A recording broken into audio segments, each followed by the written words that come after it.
Bonjour à toutes et à tous. Aujourd'hui, nous allons corriger l'épreuve de mathématiques du concours commun Polytechnique et ENS, session 2026 pour les filières MP et MPI.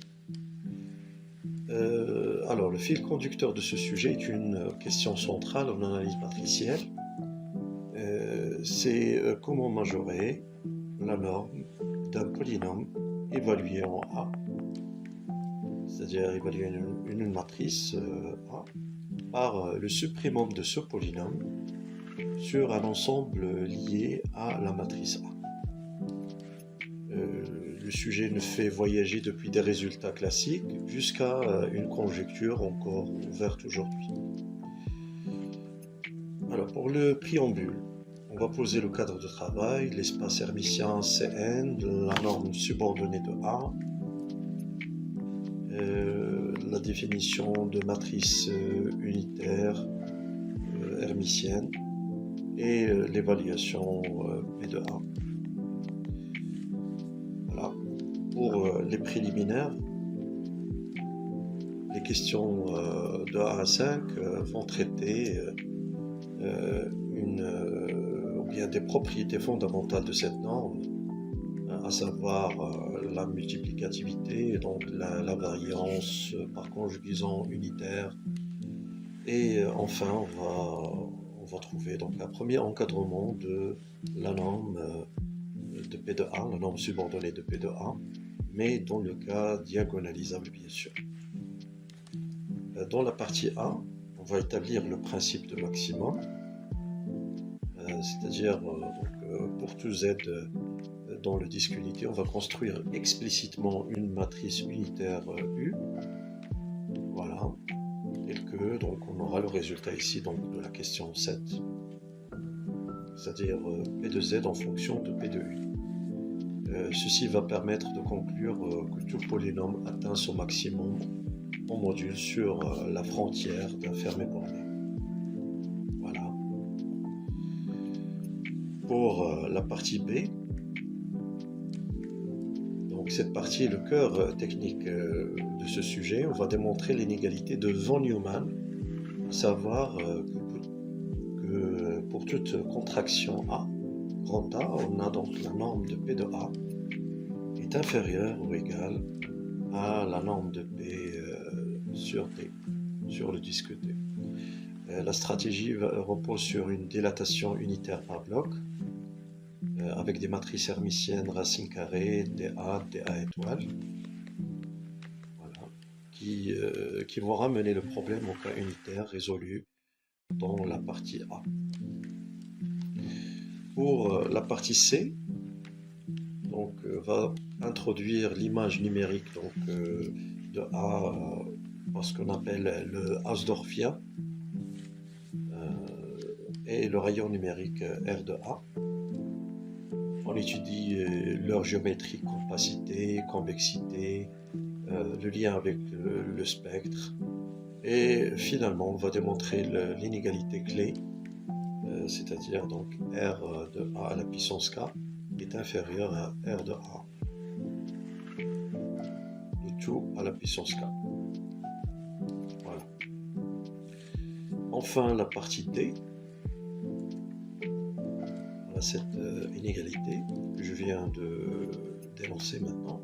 Pour la partie D, on va aborder la conjecture de Krusex, c'est-à-dire pour toute matrice A et tout polynôme P, la norme de P de A est inférieure ou égale à 2 fois la norme de P sur l'Hausdorffien de A, c'est-à-dire la norme de P de A, la norme subordonnée bien sûr, est inférieure ou égale à 2 fois la norme de P sur donc, la Hausdorffien de A. Voilà, cette conjecture est encore ouverte à ce jour.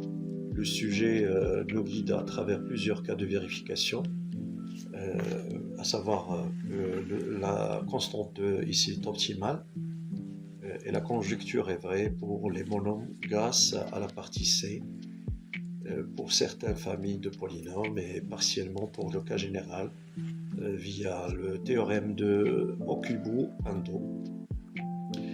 Chaque partie réutilise les outils des précédentes.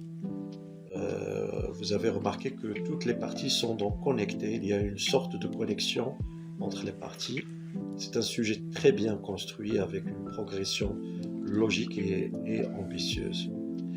Alors maintenant, on va passer à la correction de sujets et en premier lieu, on va voir les préliminaires.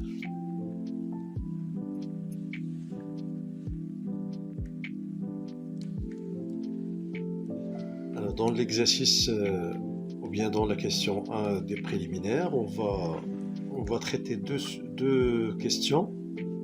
Donc l'existence de la norme subordonnée de A et bien sûr la formule de cette norme subordonnée. Alors, soit A une matrice carrée, donc d'ordre n, un coefficient dans C.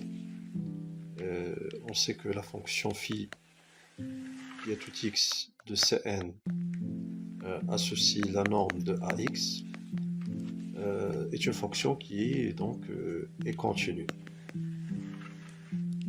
Voilà.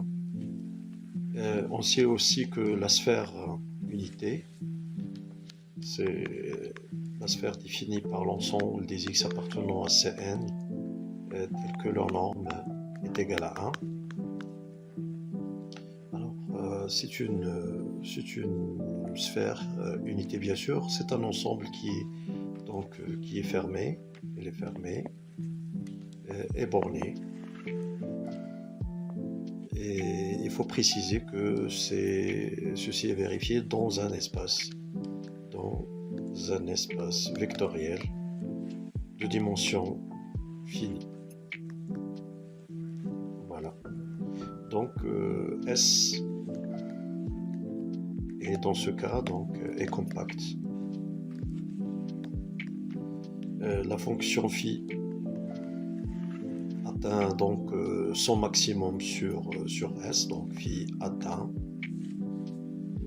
son maximum sur la sphère S.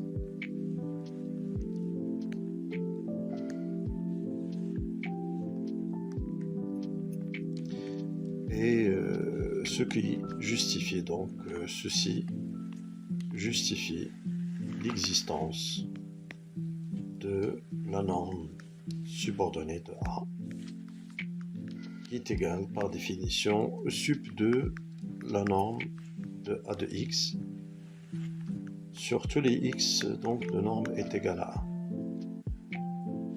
Voilà. Et dans ce cas, on dit, bien sûr, on peut mettre soit le sup, soit le max, puisque on travaille donc sur un compact.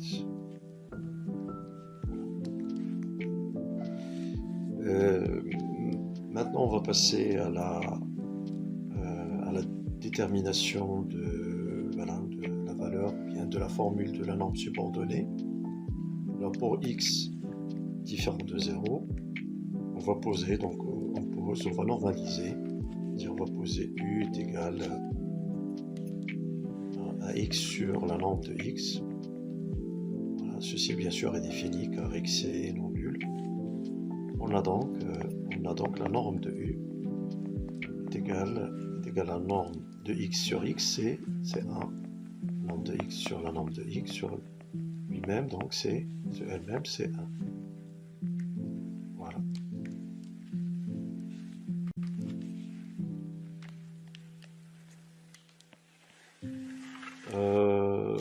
Et par suite, donc la norme de ax sur la norme de x va être égale à la norme de AU. On déduit immédiatement que le sup sur x différent de 0 de la norme de AX sur la norme de x est égal donc au sup sur les u de norme égale à 1 de la norme de AU qui est égale donc par définition à la norme subordonnée de 1. Et comme le maximum sur la sphère est atteint, on obtient donc finalement la norme de A est égale au maximum de la norme de AX sur la norme de X avec X différent de 0. Voilà. Ici donc car le maximum sur la sphère est atteint. Voilà.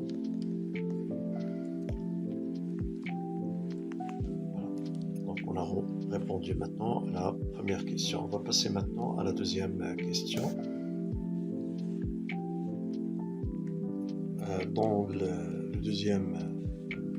Dans la deuxième question, pardon, on va traiter le cas d'une matrice diagonale. Donc on va supposer que A est une matrice diagonale, c'est-à-dire donc soit A est égal à diag de lambda 1 jusqu'à donc lambda n. Voilà. Alors pour x est égal à x1 jusqu'à xn appartenant à Cn unitaire. Unitaire, ça veut dire de norme A. Alors on a la norme de AX au carré va être égale par définition de la somme de I sur I égale à 1 jusqu'à n. Voilà, du module de lambda I au carré fois le module de xi au carré. Ici, on peut majorer tous les modules de lambda I par donc le maximum. Donc ceci va être inférieur ou égal au maximum des lambda I au carré, donc I allant de 1 jusqu'à n, le tout fois sigma de I égale à 1 jusqu'à n de la norme, du module de xi au carré. Et on sait que x est unitaire, donc cette somme va être égale à 1. Donc ceci va être égal au maximum du module de lambda I au carré, I de 1 jusqu'à n. Voilà. Donc, on aura la norme de A, norme subordonnée de A, inférieure ou égale au maximum sur I allant de 1 jusqu'à n du module de lambda I. Maximum des modules de lambda I. Voilà, ici, donc vous avez remarqué que le carré, on a des termes positifs. Donc on va garder le même ordre ici. Voilà, réciproquement maintenant. Alors, si J est tel que, donc, on va vérifier que le module de lambda J, c'est celui qui réalise le maximum. Donc c'est le max sur I des modules de lambda I. Alors, quel que soit EJ, ou bien, pour le vecteur, alors, pour le vecteur de base EJ, le vecteur de base EJ, on voit donc, voilà, on va calculer la norme de A fois EJ appliquée à EJ. Ceci va être égal donc à la projection, c'est-à-dire sur les lambda I, on va avoir donc la norme ou bien le module de lambda J qui réalise le maximum des modules de lambda I. Voilà. Et ainsi donc, ainsi la norme de diag, la norme subordonnée pardon, de lambda 1 jusqu'à lambda n, c'est-à-dire c'est la matrice A dans ce cas, va être égale au maximum des modules de lambda I allant de 1 jusqu'à 1. Voilà. C'est le premier résultat de de ces préliminaires. Pour les questions 3 et 4, on va les traiter donc consécutivement. Ce sont que des calculs techniques. Alors pour la question 3, c'est la sous-multiplicativité. Donc on va considérer deux matrices AP. Voilà, soit c'est la question 3.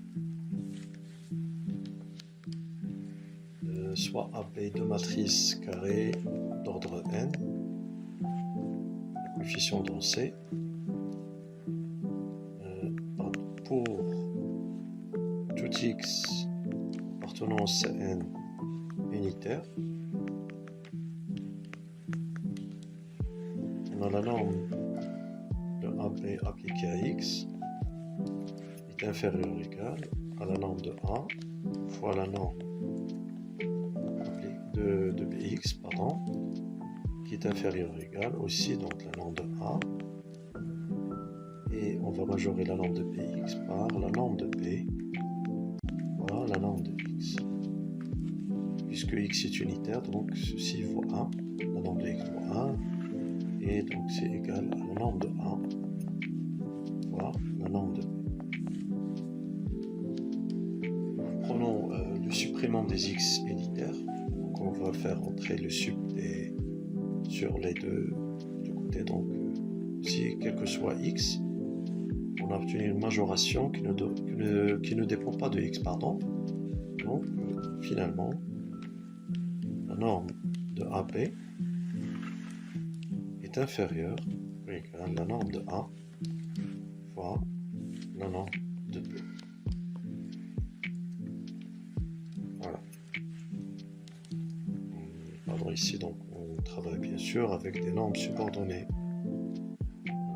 Faire attention aux notations, il faut respecter toujours les notations. Voilà. Voilà. Et finalement. Voilà, donc on a obtenu la première inégalité. Alors pour la question 4,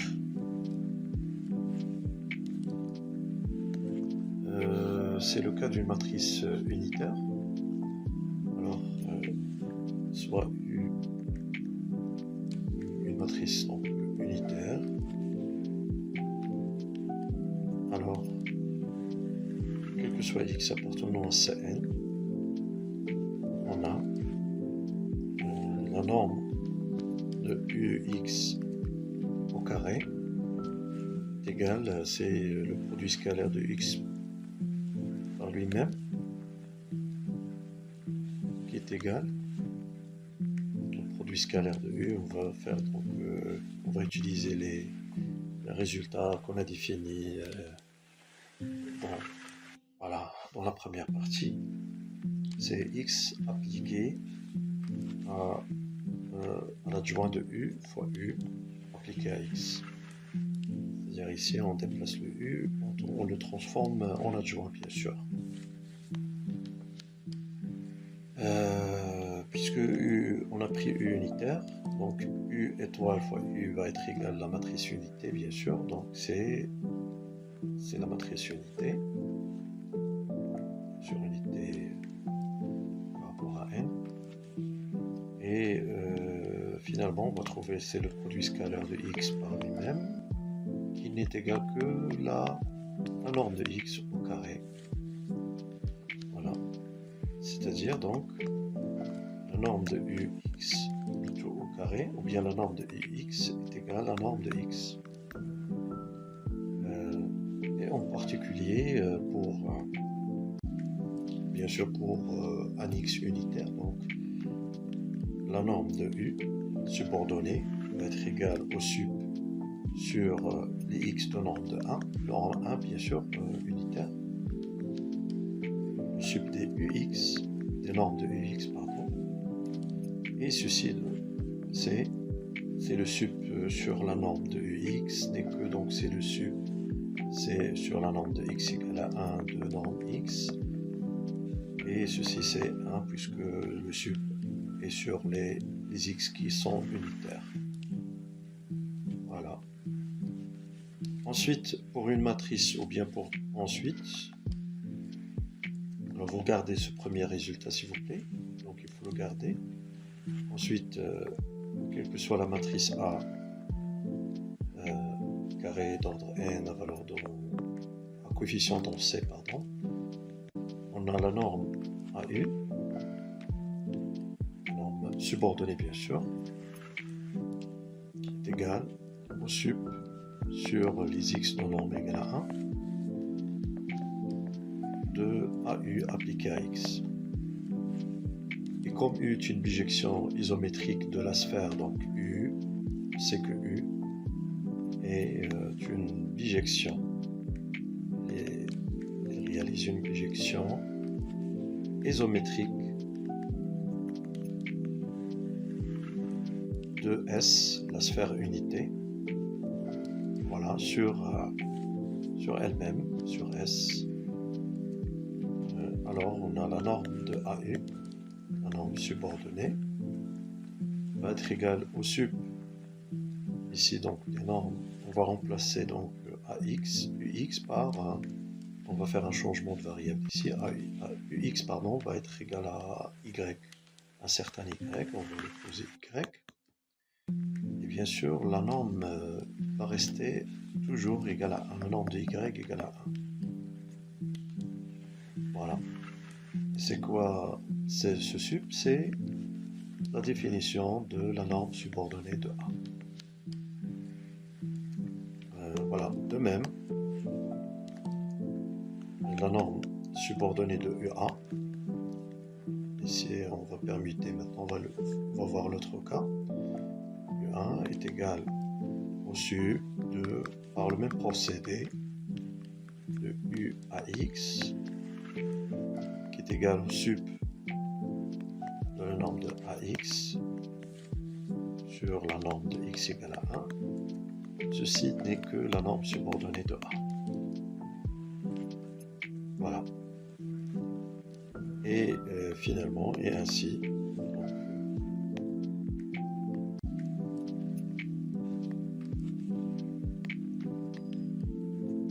ici donc on va ajouter une norme subordonnée. Alors, et ainsi,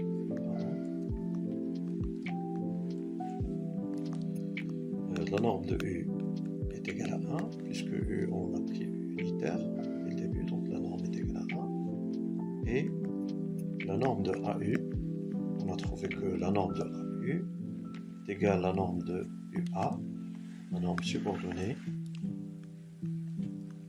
et ces deux sont égaux à la norme subordonnée de A. Voilà. C'est le résultat qu'on veut de cette question.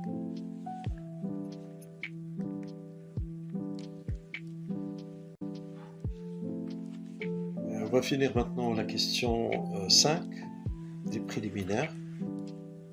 On suppose que A est diagonalisable, il existe une matrice P inversible.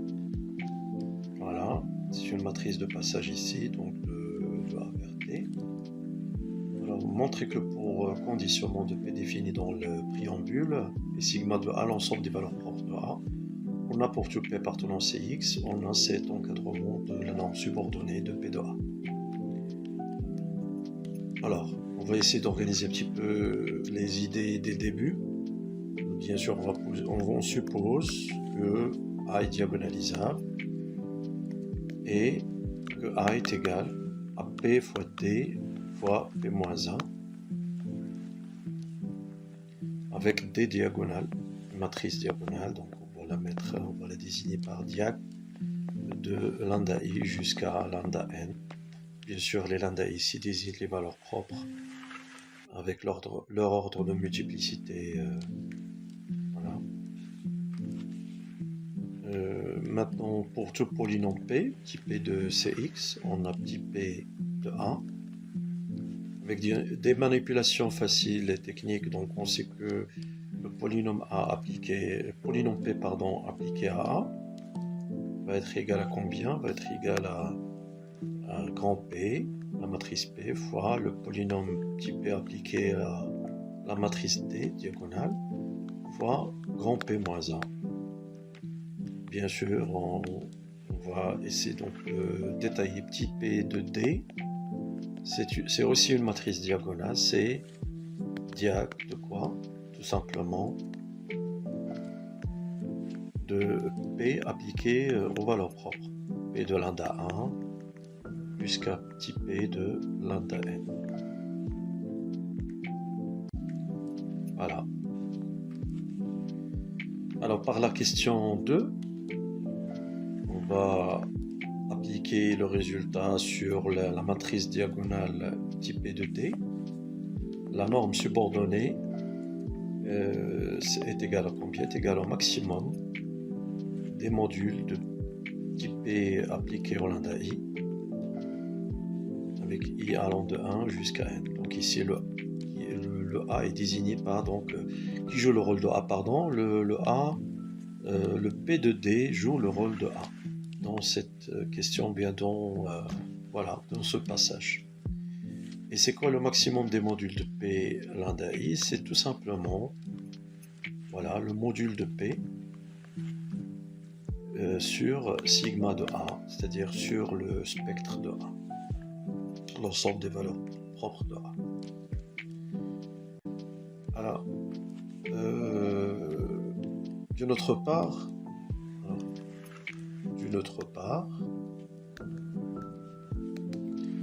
si lambda est une valeur propre,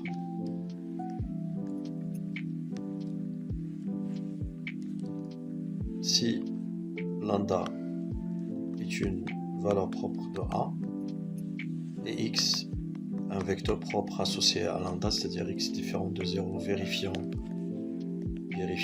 ax est égal à lambda x, alors en faisant appliquer le polynôme p, donc p de A fois x va être égal à p de lambda fois x. On normalise x, en normalisant x, on va trouver la norme, ou bien le module de p de lambda est égal à la norme de p de A appliquée à x, qui est inférieure ou égale à la norme subordonnée de p de A. Et en prenant le maximum, alors en prenant le max sur sigma de A, on va appliquer le maximum ici et ici, donc les deux côtés, on va trouver que le module de P sur sigma de A est inférieur ou égal à la norme subordonnée de P de A. Ici, on va faire entrer le maximum et le maximum ici sur les lambda appartenant à sigma.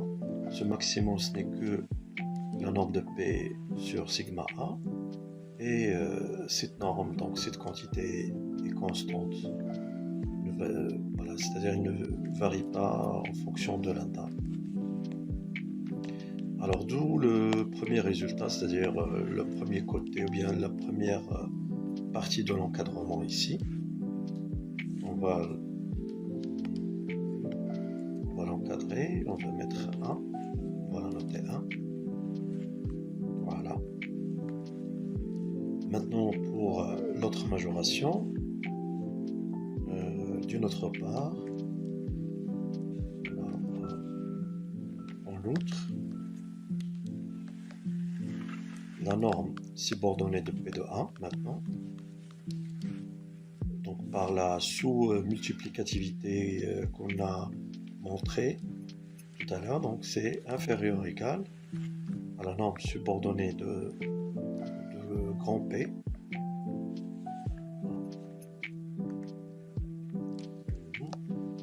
c'est le polynôme P appliqué à A est égal à la norme subordonnée de la matrice grand P, la matrice inversible, fois la norme subordonnée de petit p appliquée à T,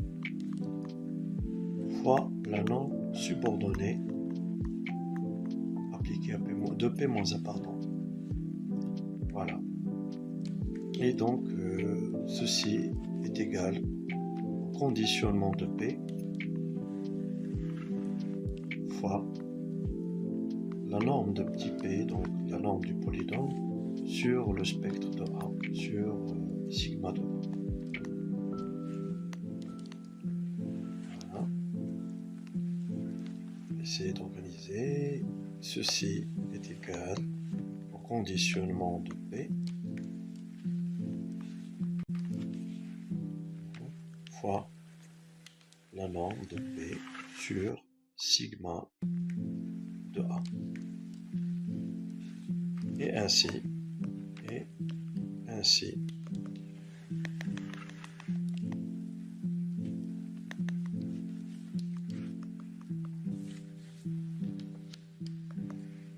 Ainsi, la norme de petit p sur, pardon, la norme de petit p sur sigma de A est inférieure ou égale à la norme subordonnée de petit p appliquée à A,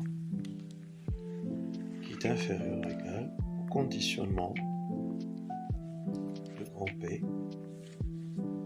fois la norme de petit p sur sigma de A. Voilà. Ici, donc, le deuxième. On va essayer, donc, ici, c'est le conditionnement. Pardon. Le conditionnement de petit p de A appliqué à A. Et va être inférieur ou égal au conditionnement, puisque ces deux, donc, ces deux quantités sont égales. Et on va encadrer, voilà, ce deuxième résultat. On va le noter 2. Voilà, donc, et ainsi de 1 et 2, de 1 et 2, on constate que, voilà, que finalement, on a le résultat voulu. Voilà, c'est l'encadrement de la norme subordonnée d'un polynôme appliqué à A. Le P, c'est un polynôme quelconque dans C de X. Bon, voilà, on a fini donc les préliminaires. Dans la prochaine vidéo, on va traiter la partie A concernant le principe du maximum pour les polynômes. Alors n'hésitez pas, si vous avez des questions, si vous avez des remarques, des idées, donc d'autres méthodes meilleures qui pourront aider les étudiants à bien saisir ces notions, ces réponses. N'hésitez pas. Et voilà, à bientôt. Merci beaucoup.